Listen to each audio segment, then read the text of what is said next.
再来看有调查，迄是讲咱国内有60成以上的老大人，因为喙齿无好，影响到食物件甲健康。国健署是指出讲，老大人上大问题是吞袂落去，所以最近就办创意料理的比赛，望大家来发挥创意，做出合老大人这营养料理。那么这回来看麦。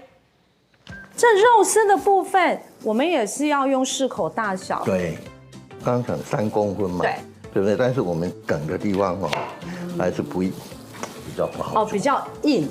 国健署在网络有拍影片，教民众安怎煮食较适合老人。因为根据国健署的调查，有60成以上的老人有喙齿的问题，要补也是吞物件拢有困难，所以特别为针对时段办创新料理比赛。有社会组的参赛者高数2人伫网络顶看国健署的教学影片，家己学用训练在地蚵仔伫肉顶顶做出水果营养的料理，嘛希望厝内的时段通食到健康佮欢喜。 本身伫菜市场在卖菜，老伙拢甲我讲哦，阮附近的那个什么长青食堂做的物件就歹食，无就是补袂烂呢。我定定就因这 information， 所以我才讲老伙爱食的物件，就是一定爱煮烂，佮切落又会入口即化。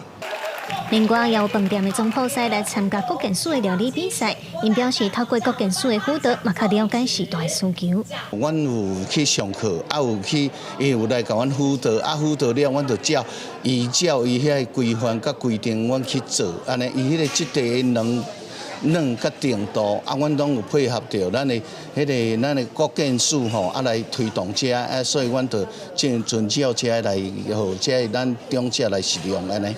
国健署表示，这是因头一届针对时段办料理比赛，拢总有193个队伍来参加，有分做专业组、校园组、甲社会组。参赛者有来自社区的食堂、饭店，也是病院的营养师和学生等等。最后是选出40个得奖的队伍来颁奖。参与的热度其实今天是蛮感动的。那这样的话，代表说我们社会对于这样的一个期待，后续我们会收集大家的意见，来作为我们未来是否在举办或者是更扩大办理的一个参考的依据来。国健署表示，这时段定会因为物件歹补，影响到因的胃口甲健康。透过这个比赛，希望鼓励民众通继续推广适合老人的煮食方式甲营养的料理。记者卢尚如、谢桂林台北报道。